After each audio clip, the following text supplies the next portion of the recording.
Hi. I'm delighted to be here, delighted to be in New York, and even more so to be talking about Irish design.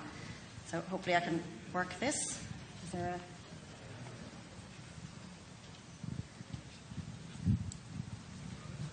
looks like a very simple...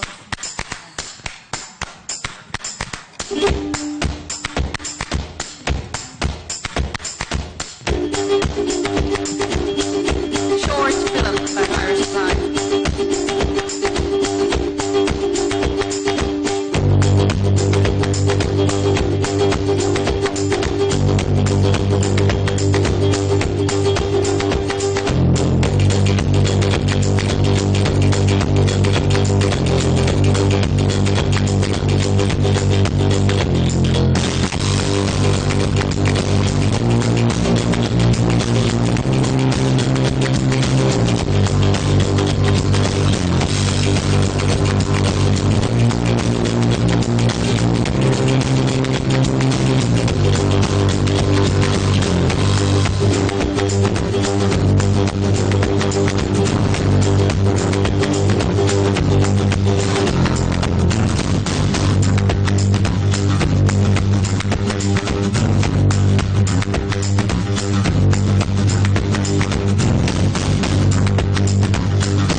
Thank you.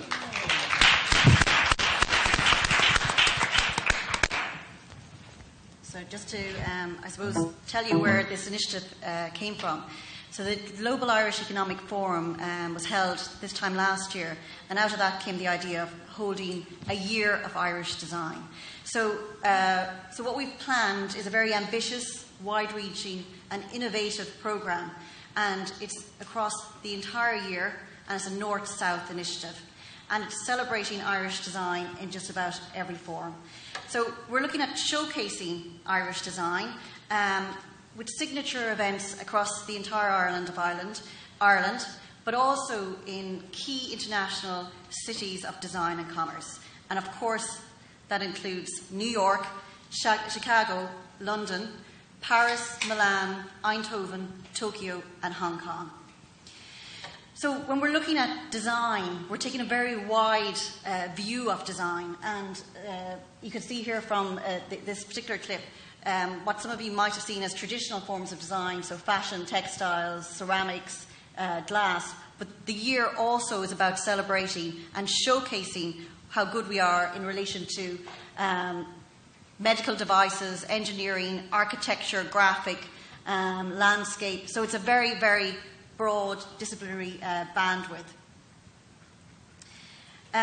We've just been designated as, or Dublin has been designated World Design Hub by the International Association of Designers, and that's a great accolade to have for 2015.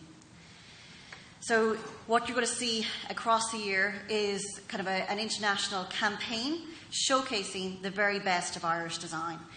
We have a very simple toolkit to make this happen, and that's, I suppose, from a national and an international perspective. So that's hosting global design summit, conferences, a whole programme of exhibitions in Dublin and in Kilkenny and across Ireland.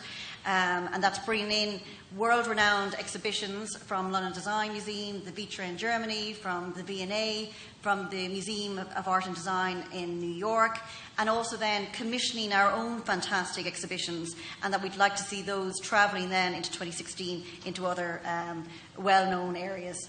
There's going to be, I suppose, a regional hub created across Ireland. There's going to be a lot of work done in relation to education and redefining or redesigning education in terms of design, and that whole piece of education through to enterprise. We're also looking at hosting a very significant, what we call a design innovation fund, and actually the closing date for that was this week, where we've got over 350 applications from designers and design practitioners across Ireland in terms of what they would like to see developed through talks, through educational programmes, through exhibitions, through developing hubs across the country. So, as I mentioned, there's a national and an international dimension to this year. And a key part of that is really working on a partnership basis.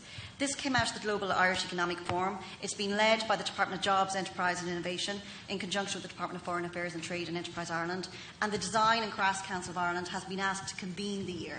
However, we've had significant buy-in across Ireland in terms of how that's going to happen. The OPW have given us a beautiful gallery space in Dublin Castle for the entire year. We're working with them in relation to hosting 6 different international conferences. We're working with the DAA, so I'm sure you're all familiar with the Faces of Ireland as you travel through Dublin Airport. They are coming down as of this week, and the faces of designers and makers throughout Ireland, so over 400 images will be throughout Terminal 1 and Terminal 2. We're working with partners such as Fall to Ireland, with Tourism Ireland, with the Embassy Network, obviously with Enterprise Ireland, but with the IIBN. So any of you here that see an opportunity or a way to engage with us, please talk to us. So in relation to the international programme, what I just want to concentrate is what's happening in America, so in relation to New York and Chicago.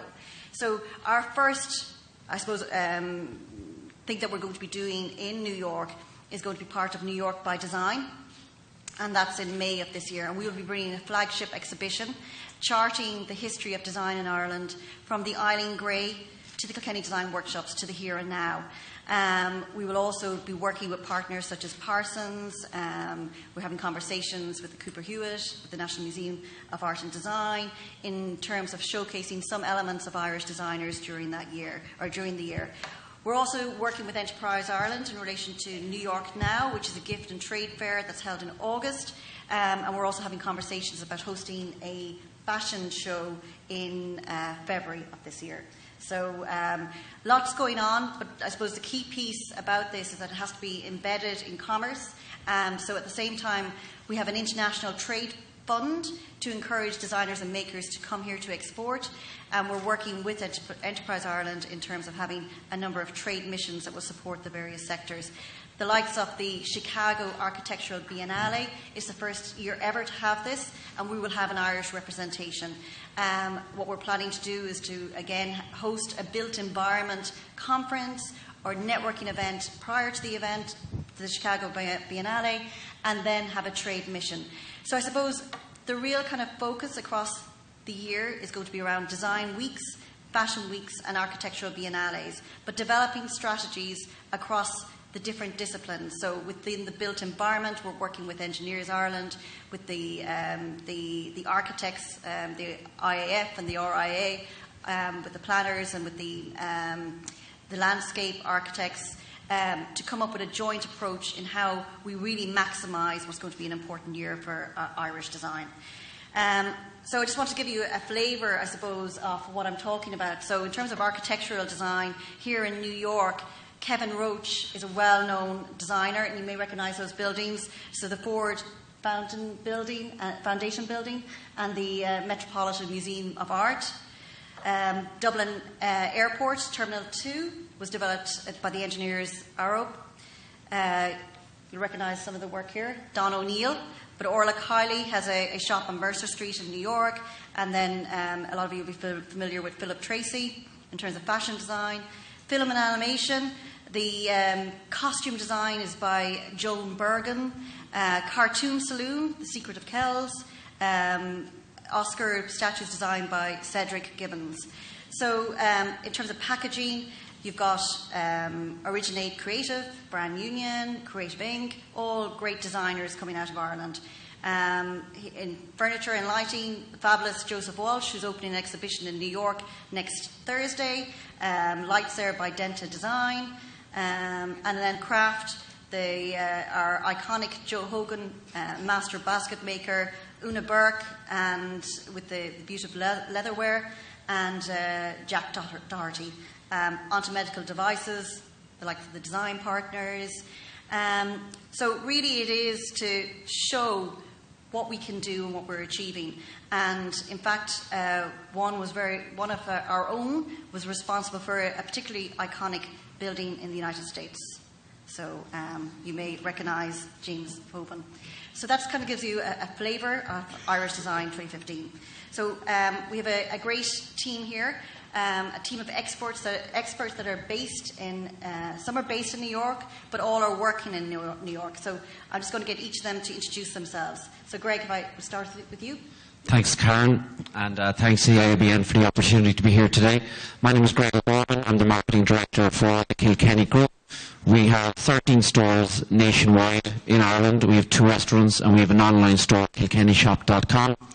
Ironically, over the last number of years, our sales have more than doubled through the recession, which is surprising, but I think it reflects the demand that's out there domestically and internationally for Irish design. We've been able to open up a lot of new stores in Ireland, and as a result create a lot more awareness of Irish design, which people are really enjoying. Our big opportunity going into 2015 is that we plan to launch in the US in February or March of next year. It's not with a bricks and mortar store, it's digitally with kilkennyshop.com. We've done a lot of research, and we believe that the Irish design and the very best of Irish design is transferable from Ireland to an international forum, and we believe the demand is very much out there for Irish design, and we hope to be able to bring that across from Ireland to the US and further afield. Thank you. Greg. Thank you. Melissa? Hello.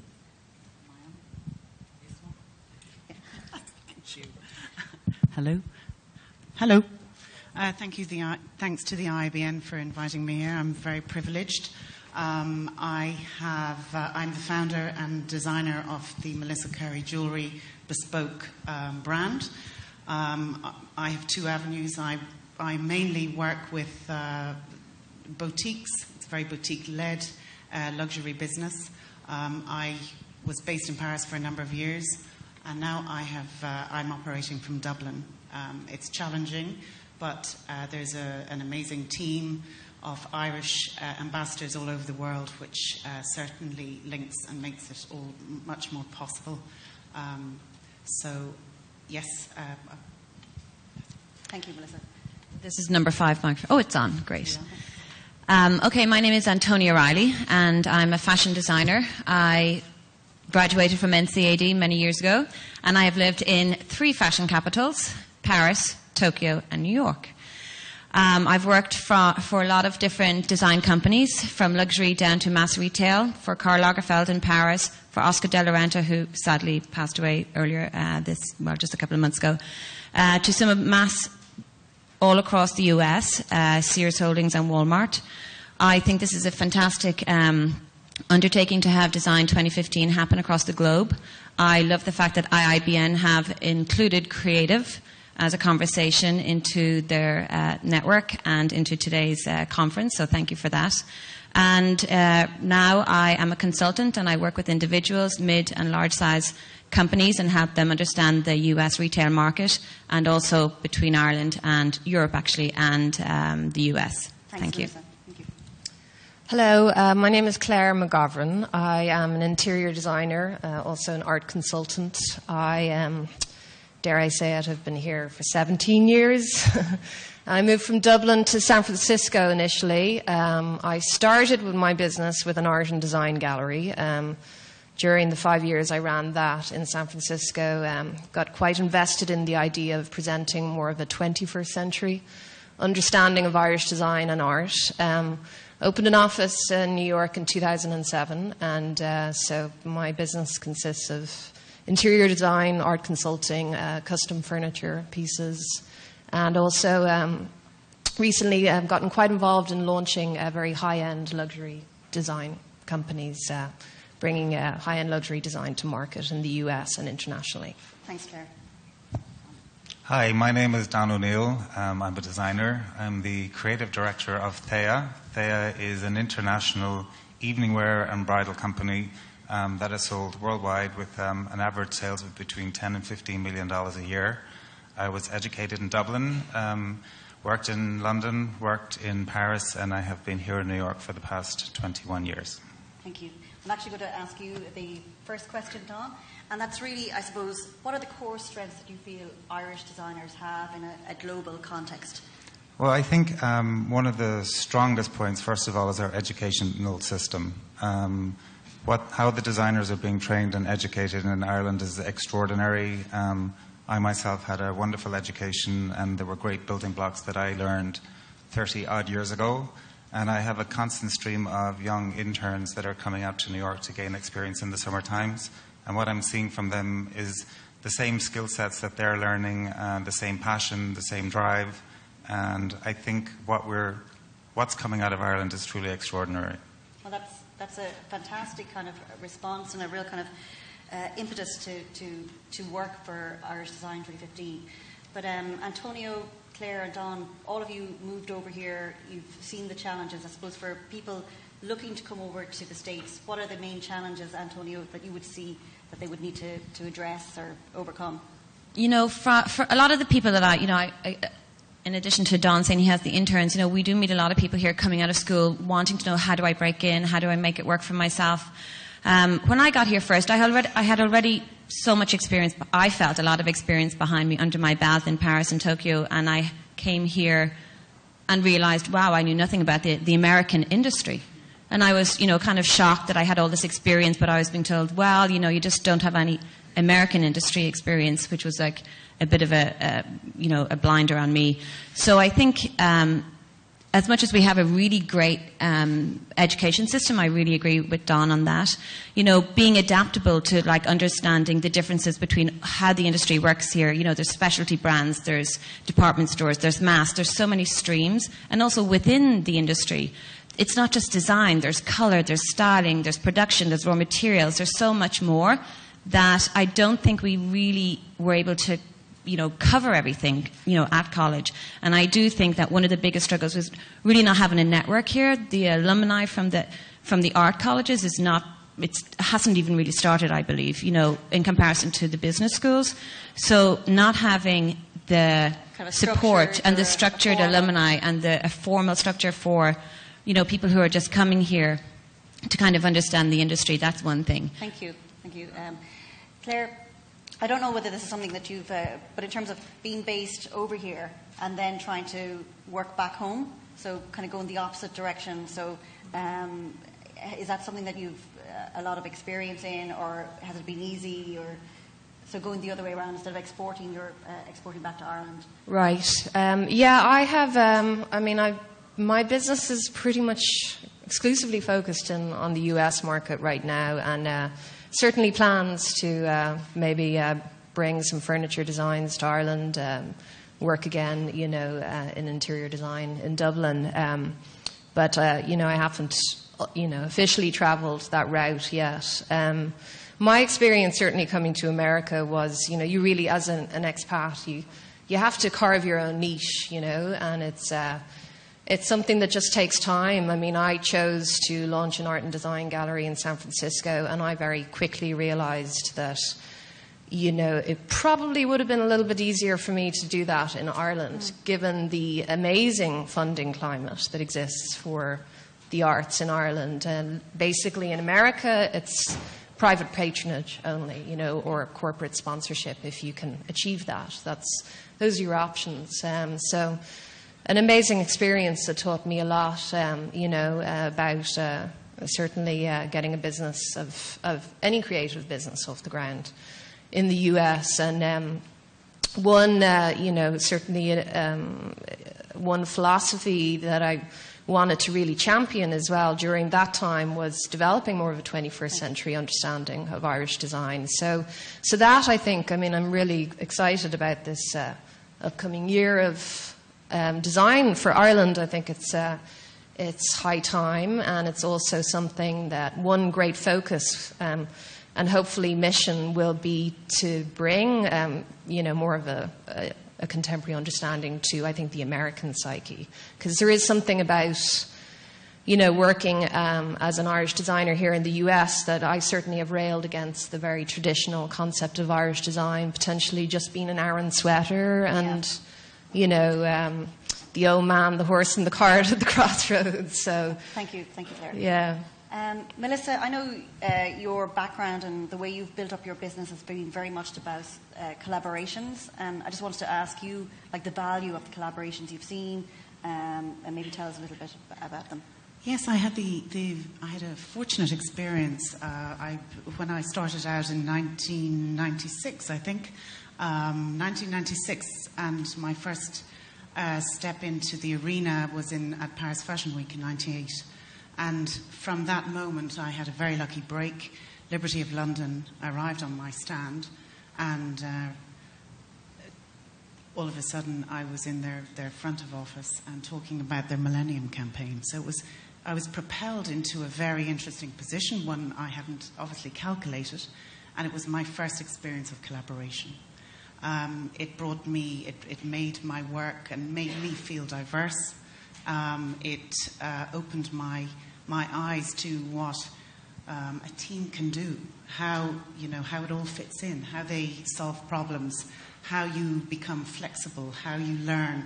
So all of those, I guess, although those little parts are incredibly valuable to developing business in every respect. And I continue to do it. I would agree wholeheartedly that collaboration is the key piece, and it's trying to get that on the ground for different designers coming through would be a very interesting model to look at.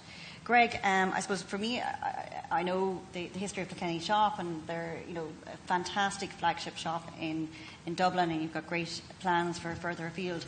But what does design mean to your customers, or what does Irish design mean to your customers? Well, firstly, I think that Irish design can sit alongside any of the world's top designers.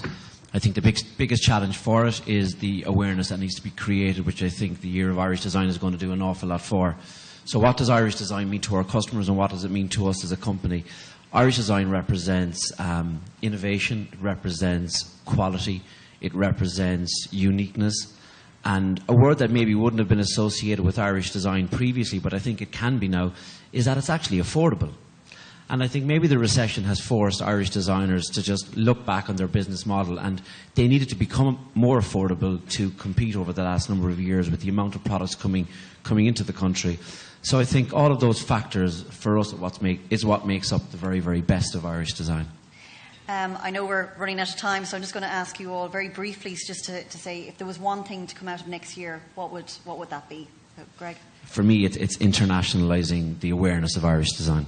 Thank you. Melissa? Awareness, absolutely, and support. I would say connecting the dots globally, and then actions further than 2015, 2016, 2017, etc. I would say subsidised, successful infrastructure for bringing design to the US. I would agree with that. It would be awareness in Ireland and showing the upcoming designers the pathways in which they can spread their wings abroad. Okay. I really want to thank the panel. I think it's all very well me coming in talking about Irish design, but these are the guys who are doing it on a day-to-day basis, really making it happen, and I think a round of applause is really deserved.